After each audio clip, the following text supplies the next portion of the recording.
Hello दोस्तों, मैं advocate Rahul Rana. मैं आपका अपने YouTube चैनल में स्वागत करता हूं। लॉ की नई नई जानकारियां और रूल्स के बारे में जानने के लिए प्लीज मेरा YouTube चैनल सब्सक्राइब करें ताकि मैं आपको लॉ के बारे में नई नई वीडियोस और नई नई नॉलेज दे सकूं। आज हम बात करेंगे क्रिमिनल केस की कि क्रिमिनल केस की अंदर क्या क्या होता है और कब होता है और कैसे होता है। शुरू से लेके लास्ट तक मैं आपको बताऊंगा कि क्रिमिनल केस के अंदर कौन कौन सी स्टेज आती है। सबसे पहले एफआईआर दर्ज होने के बाद सबसे पहले बेल होगी। बेल बॉन्ड देने के बाद आपका चालान पेश होगा, जिसको हम चार्जशीट बोल देते हैं। सेक्शन के अकॉर्डिंग होता है चार्जशीट का टाइम पीरियड। कई लोग कह देते हैं कि 30 दिन का टाइम है, 90 दिन का टाइम है, बट नहीं।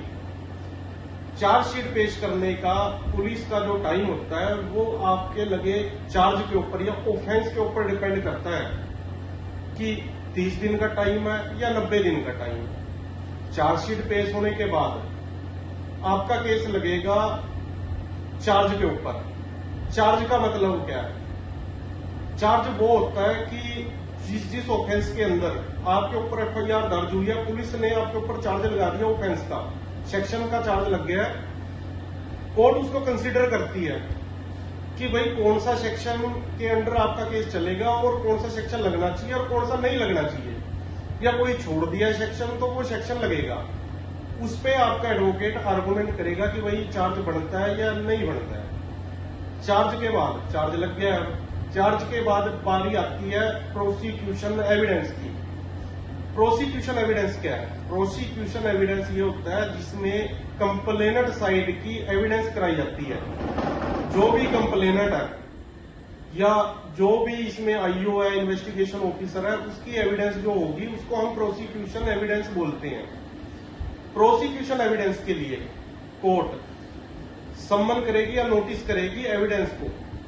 ये डिपेंड करता है आपकी चार्जशीट के अंदर कितने गवाह शामिल किए गए हैं, 1 या 2, 4, 10, 20 जितने भी हो। वो आपके केस के ऊपर डिपेंड करता है कि आपके गवाह कितने होंगे। प्रोसिक्यूशन एविडेंस के अंदर कौन कौन होगा? एक तो सबसे पहले कंप्लेनर होता है। कंप्लेनर के बाद आई विटनेस होगा। आई विटनेस के बाद आईओ या फर्द गवाह। फर्द गवाह का मतलब होता है जिसके सामने आईओ ने इन्वेस्टिगेशन किया है या स्टेटमेंट लिया है, उसको हम फर्द गवाह बोलते हैं। उसके बाद अगर आपके केस के अंदर कहीं इंजरी की डिटेल आई है, इंजरी है, इंजरी के रिगार्डिंग होगा, डॉक्टर होगा जिसने आपका ट्रीटमेंट किया है या आपकी एमएलआर काटी है, डॉक्टर की गवाही होगी। डॉक्टर के बाद जिसने एफआईआर दर्ज किया है वो ऑफिसर होगा। उस ऑफिसर के बाद जो आई विटनेस है उनकी स्टेटमेंट। आई विटनेस भी 1, 2, 4 जितने भी पुलिस रखना चाहिए उतने हो सकती है। उसके बाद अगर आपके केस के अंदर कोई व्हीकल इन्वॉल्व है, व्हीकल की ओनरशिप के रिगार्डिंग रजिस्ट्रेशन जो ऑफिस होता है वहां से संबंधित कोई भी क्लर्क है या कोई और ऑफिसर वो एविडेंस के लिए आएगा। प्रोसिक्यूशन एविडेंस थोड़ा लंबे टाइम तक चलती है। इसमें 2 गवाह, 4, 10 गवाह हो सकते हैं। अगर कोई पुलिस ने चार्जशीट के अंदर गवाह छोड़ दिया है और कोर्ट को लगता है कि इसकी गवाही होनी जरूरी थी, तो वो कोर्ट की परमिशन लेके उन गवाह को भी एविडेंस में लेके आ सकते हैं। प्रोसिक्यूशन एविडेंस हो गया है। अब इसके बाद बारी आती है डिफेंस एविडेंस की। डिफेंस क्या होता है? डिफेंस जो हम अपनी तरफ से देते हैं कि भाई ये केस गलत दर्ज हुआ है या जो सेक्शन लगे हैं वो गलत है, मैंने ये क्राइम नहीं किया, उसको हम डिफेंस एविडेंस बोलते हैं। डिफेंस एविडेंस के बाद आपकी 313 की स्टेटमेंट होती है। 313 की स्टेटमेंट के अंदर क्या होगा? उसमें प्ली ली जाएगी कि भाई मैं निर्दोष हूं और मैंने ये क्राइम नहीं किया है। उसको हम 313 की स्टेटमेंट बोलते हैं। 313 की स्टेटमेंट के बाद आपके केस के अंदर आर्गुमेंट होगी। आर्गुमेंट कौन करेगा? आपका जो एडवोकेट है वो आर्गुमेंट करेगा, अपने केस को प्रूव करेगा या प्रोसिक्यूशन कहां पे नाकाम रही है अपना केस प्रूव करने में। मतलब जो भी माइनस पॉइंट है वो कोर्ट के आगे रखेगा या प्लस पॉइंट है वो कोर्ट के आगे रखेगा, उसको हम आर्गुमेंट बोलते हैं।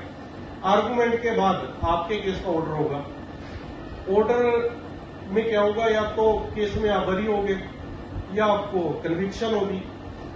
उसके बाद अगर कोर्ट चाहे तो आपके 437 के बेल बॉन्ड ले सकती है।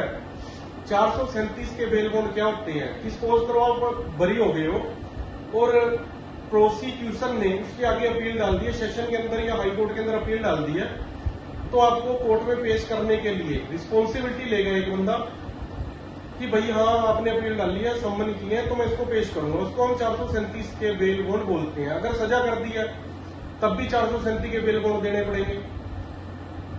437 के बेल बॉन्ड अगर आप वहां पे दोगे तो सजा होगी अगर केस के अंदर, तो आपको नीचे से सस्पेंशन हो जाएगी। सस्पेंशन देके आपको वो छोड़ देंगे, आप आगे अपील करोगे, अपील के अंदर आप बेल लगाओगे, फिर बेल पे बाहर आ जाओगे। आज की वीडियो में इतना ही। नई नई जानकारियां लॉ के रिगार्डिंग लेने के लिए मेरा चैनल सब्सक्राइब करें और ज्यादा से ज्यादा शेयर करें। थैंक यू दोस्तों।